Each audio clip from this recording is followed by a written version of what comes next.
آپ جس مجلس میں بیٹھے ہیں، آپ نے جس محفل میں بیٹھنے کا ارادہ فرمایا ہے، آپ جس جلسے میں بیٹھنے کی سعادتیں حاصل کر رہے ہیں، یہ جلسہ، یہ محفل، یہ مجلس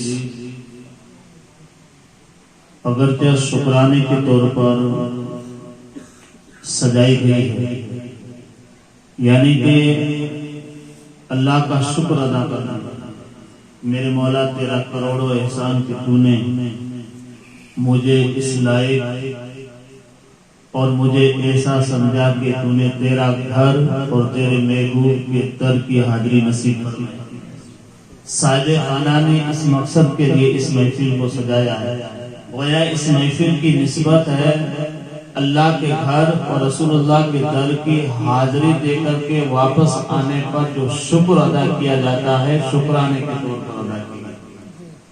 اور یہ نسبت جو ہے یہ بہت بڑی چیز ہے، یہ نسبت ایک چھوٹے کو بہت بڑا بنا دیتی ہے، یہ نسبت ادنا کو اعلیٰ بنا دیتی ہے، یہ نسبت قطرے کو سمندر بنا دیتی ہے، یہ نسبت ایک گنہگار کو جنت کا مالک بنا دیتی ہے، یہ نسبت جو ہے یہ بندے کو زمین کی پستیوں سے اٹھا کر کے آسمان کی بلندیوں تک پہنچا دیتی ہے۔ میں اپنی گفتگو انشاءاللہ تعالیٰ بہت جلد سمجھنے کی کوشش کروں گا، مجھے دیے ہوئے وقت سے میں آگے ایک سیکنڈ بھی جانے کی کوشش نہیں کروں گا، ایک منٹ پہلے ختم کر دوں گا، لیکن آپ میری بات کو توجہ کے ساتھ سنیں، بڑا لطف آئے گا۔ لیکن اس سے پہلے عقیدت اور محبت کے ساتھ عادت کے مطابق 2-3 شعر نعت نبی صلی اللہ علیہ وسلم کے آپ کی سماعتوں کے حوالے کرتا چلوں۔ سارا مجمع ایک مرتبہ بآواز بلند نبی اور آل نبی پر بآواز بلند درود شریف پڑھ لیں۔ سیدنا و شفینا مولانا محمد وعلی آل محمد صلی اللہ تعالی علیہ وسلم۔ کہ زمانے کی نگاہوں میں وہ رسوا ہو نہیں سکتا، زمانے کی نگاہوں میں وہ رسوا ہو نہیں سکتا، زمانے کی نگاہوں میں وہ رسوا ہو نہیں سکتا،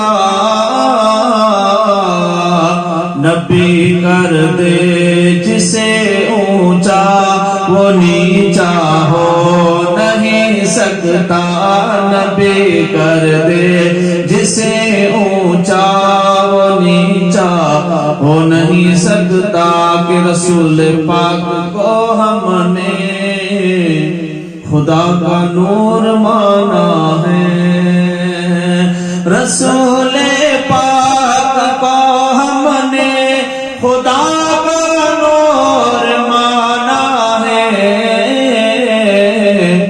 ہماری قبر میں ہرگز اندھیرا ہو نہیں سکتا، ہماری قبر میں ہرگز اندھیرا ہو نہیں سکتا، کہ بٹھاتے تھے میرے سرکار جن کو اپنے کاندھوں پر، بٹھاتے تھے میرے سرکار جن کو اپنے کاندھوں پر، حسین ابن علی جیسا نواسا ہو نہیں سکتا، حسین ابن علی جیسا نواسا ہو نہیں سکتا۔ آخری شعر سماعت فرما لیں۔ نعرہ تکبیر، نعرہ رسالت، سادات کرام، ایک مرتبہ بولتے سبحان اللہ۔ یہ آخری شعر بارگاہ کریم نواز میں خراج عقیدت پیش کرنے کی سعادت حاصل کرو، محبت کے ساتھ سماعت فرمائیں۔ کہتے ہیں کسی کی بھی حکومت ہو، کوئی بھی راج کرتا ہو، کسی کی بھی حکومت ہو، کوئی بھی راج کرتا ہو، میرے خواجہ بھی سا کوئی راجا ہو نہیں سکتا میرے خواجہ، میاں سا کوئی راجا ہو نہیں سکتا۔ آپ ایک ایسی محفل میں بیٹھے ہیں جس محفل کا تعلق حیات النبی صلی اللہ تعالی علیہ وسلم کی پاک ذات سے ہے، اور الحمدللہ ہم سنیوں کا یہ عقیدہ ہے کہ ہم یہاں سے پکاریں وہ وہاں سنیں، مصطفیٰ کی سماعت پہ لاکھوں سلام۔ آپ ان کی محفل میں بیٹھنے کی سعادتیں حاصل کر رہے ہیں جن کے بارے میں ہمارا اہل سنت والجماعت کا عقیدہ ہے کہ یقیناً آقا آپ ہر عاشق کے گھر تشریف لاتے ہیں۔ میرے گھر میں بھی ہو جائے چراغا یا رسول اللہ۔ آپ ان کی محفل میں بیٹھے ہیں جن کی محفل کے بارے میں اعلیٰ حضرت عظیم البرکت امام عشق و محبت جن کی ذات کے بارے میں فرماتے ہیں تو زندہ ہے واللہ، تو زندہ ہے واللہ میری چشم عالم سے چھپ جانے والے۔ آپ نے اس محفل میں بیٹھنے کی سعادتیں حاصل کی ہے، اگرچہ آپ خاموش ہیں تو یہ میں ضرور کہوں گا کہ یہ خاموش مزاجی آپ کو جینے نہ دے گی، یہ خاموش مزاجی آپ کو جینے نہ دے گی۔ اس جہاں میں رہنا ہے تو کوہرام بچا دو، اس دور میں رہنا ہے تو کوہرام بچا دو۔ آپ ان محفل میں بیٹھنے کی سعادتیں اور برکتیں حاصل کر رہے ہیں جن کے بارے میں الحمدللہ ہمارا بچہ اٹھتا ہے تو یوں بولتا ہے کہ صبح طیبہ میں ہوئی بڑھتا ہے باڑا نور کا، صدقہ لینے نور کا آیا ہے تارا نور کا۔ آپ اس رسول ہاشمی صلی اللہ تعالی علیہ وسلم کے ذکر کی محفل میں بیٹھنے کی سعادتیں حاصل کر رہے ہیں جن کے خاندان کے بارے میں اعلیٰ حضرت فرماتے ہیں تیری نسل پاک میں ہے بچہ نور کا، تو ہے عین نور تیرا سب گھرانہ نور کا۔ اب میں اپنی گفتگو کا آغاز انہیں جملوں کو آگے بڑھاتا چلوں کہ نسبت کیا چیز ہے۔ عزیزان ملت اسلامیہ، آج کی محفل ایک بہت بڑی نسبت رکھتی ہے۔ آج کی مجلس کا جو کانٹیکٹ اور جو رابطہ اور جو کنیکشن اور جو نسبت اور جو تعلق ہے یہ تاجدار مدینہ صلی اللہ تعالی علیہ وسلم کی پاک ذات سے ہے۔ میرے سے پہلے جناب مولانا محمد رضوان صاحب نے بہترین خطاب آپ لوگوں کو سنا دیا۔ میں نسبت کے تعلق سے دو تین باتیں اشارہ عرض کر کے بات کو ختم کرتا جاؤں۔ نسبت ایک چھوٹی چیز کو بڑا بنا دیتی ہے، نسبت ایک ادنا کو اعلیٰ بنا دیتی ہے۔ نسبت کے تعلق سے آپ نے بے شمار باتیں سنی۔ اس امت کو جب مصطفیٰ سے نسبت ہوتی ہے، اس امت کو جب گنہگار امت کو مدینے کے تاجدار سے نسبت ہوتی ہے تو پھر اللہ کا قرآن کہتا ہے کنتم خیر امۃ اخرجت للناس تأمرون بالمعروف وتنہون عن المنکر۔ اے محبوب تیری امت بہترین امت ہے، خیر والی امت ہے، اس لیے کہ یہ نیکیوں کا حکم دیتی ہے، بری باتوں سے روکتی ہے۔ جب اس گنہگار امت کی نسبت محبوب خدا سے ہو جاتی ہے تو اللہ تبارک و تعالیٰ فرماتا ہے محبوب حضرت آدم علیہ نبی علیہ السلام سے لے کر کے حضرت عیسیٰ تک جتنے بھی پیغمبر جتنے بھی نبی آئے اور سارے نبیوں کی امتوں میں سب سے بہترین امت تیری ہے محبوب، اس لیے کہ اس امت کی نسبت مصطفیٰ سے ہو گئی۔ آج مکے کو عزت والا شہر کہا جاتا ہے، مکے کو عظمت والا شہر کہا جاتا ہے، اس لیے کہ مکہ میں کعبہ ہے، اس لیے کہ مکے میں صفا و مروہ ہے، اس لیے کہ زمزم کا کنواں مکے میں ہے۔ لیکن بات تو نسبت کی ہے نا،